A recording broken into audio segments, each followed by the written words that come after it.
everybody. I'm just making sure we're all connected. Hang on one sec.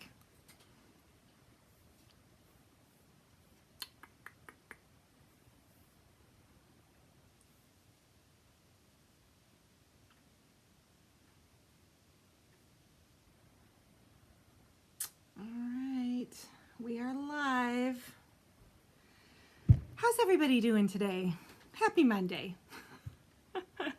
The Monday after Easter. The weirdest Easter in my lifetime, anyway.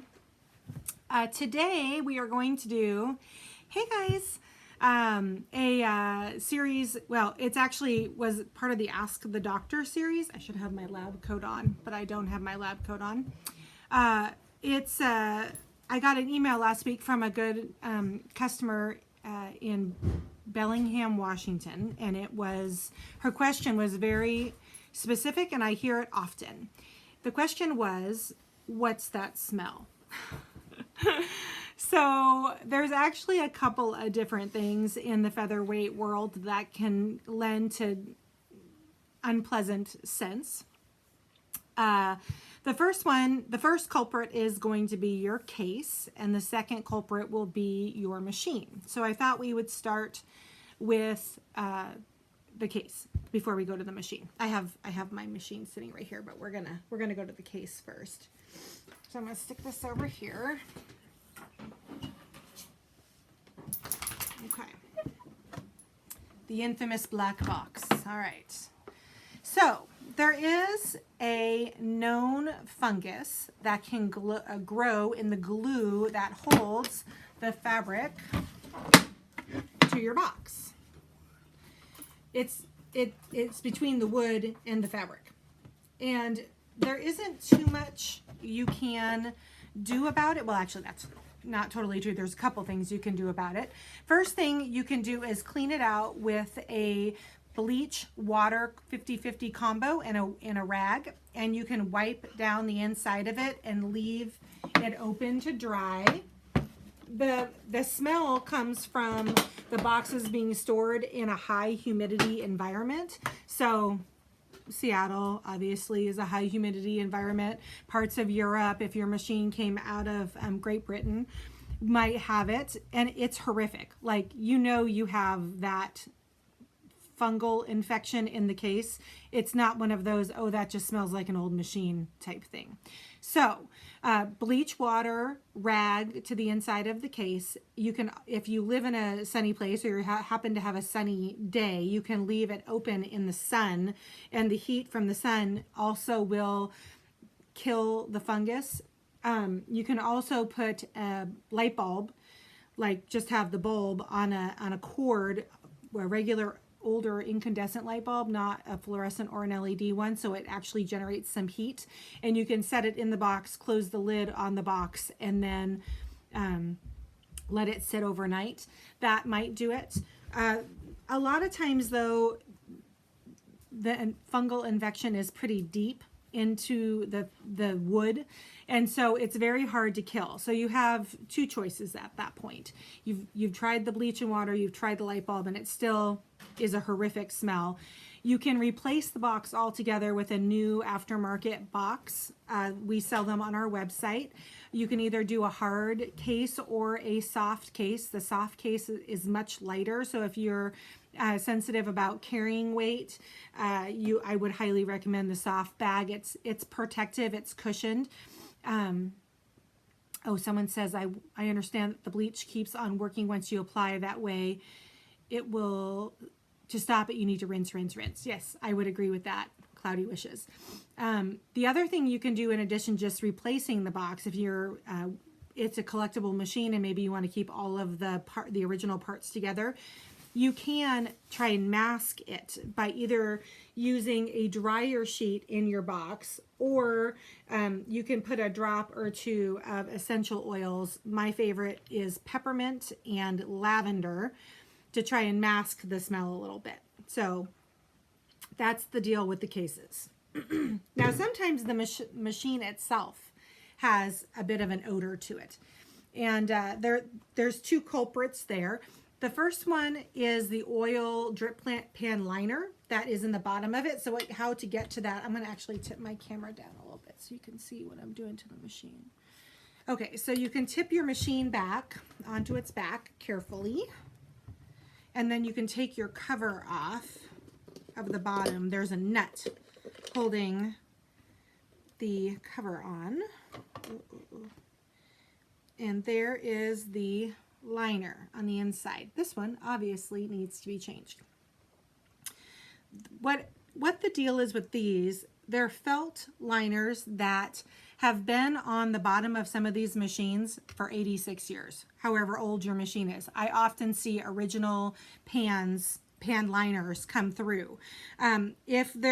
If they're really, really old, they might be congealed on there pretty well from decades and decades of, oil and grease droppage. Cleaning out the insides of these is a good idea anyway. I have found dead bugs in them, dead cockroaches, you name it. So it's a good idea to make sure that this area is clean also. And for those of you who have been following me for a while, you know that I had a significant hand injury last year, and it was from removing one of these grip pans from my 1934 Featherweight. So in that case, I would encourage you to use protective gloves when scraping these things off. And I used a putty knife. That was where my injury happened on my finger, was with a putty knife. Just make sure you never cut into yourself. Lesson learned. Featherweight doctor, lesson learned. But anyway, you want to get all this off and then use that naphtha, which is that chemical we talked about last week, to remove the remnants of the old liner, and then you can order the new liners from the website. So we sell them, I think, for $7.95 on featherweightdoctor.com. And then I also carry the 222 ones also. They're a different footprint than the 22 ones. So that will help significantly. If you think about how old some of these machines are, here, let me just tip this back up here. Oop, boop, boop. Okay. If you think about how old some of these machines are and how people used to smoke in their homes and stuff, it's not just mold and mildew that possibly are the spores in this felt drip pan. It could be nicotine spores too. So all of that stuff would definitely carry some type of an odor. Sometimes changing the oil drip pan out is not enough. So the other thing you can do, and the other source of potential stink, would be the old grease on your gears. Has an odor to it. So you can use scent-free kerosene and a cleaning brush to scrub out. I like to use the end that looks like a chimney sweep. As you can tell, this one's well loved. With kerosene dipped onto the end of the brush but not saturated. You want to make sure you keep that type of a chemical off of the wires, and your electrical leads are right behind at least the bottom gears. But scrub off all your old grease and then replace it with new grease, which doesn't have that same stinky smell to it. So 2 culprits on the machine: oil drip pan, liner, and then also the gross black old grease on your gears are 2 sources of potential stink.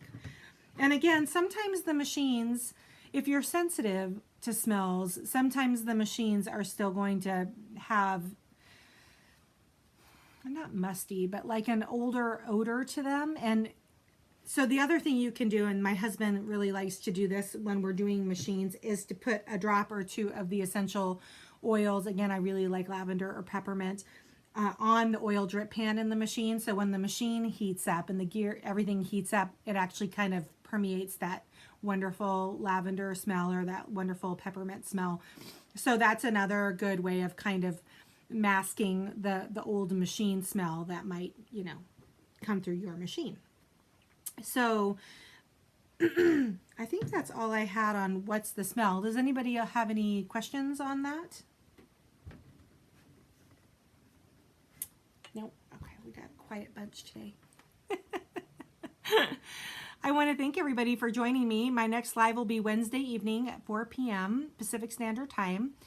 I'm not quite sure what we're doing yet, but we're going to have some fun. We might talk about current projects and the face mask call out that the government's put out. I found some new statistics this week that are really interesting. So anyway, I hope everybody had a great weekend, and I hope everybody has a wonderful week and continues to stay inside and continues to stay healthy. And I just want to thank everybody for joining me. If you have any other things that you'd like me to discuss during these lives, then please email info@featherweightdoctor.com, or you can follow us, like us, or subscribe to us on Facebook, Instagram, and YouTube. So everybody, have a great night. Thanks.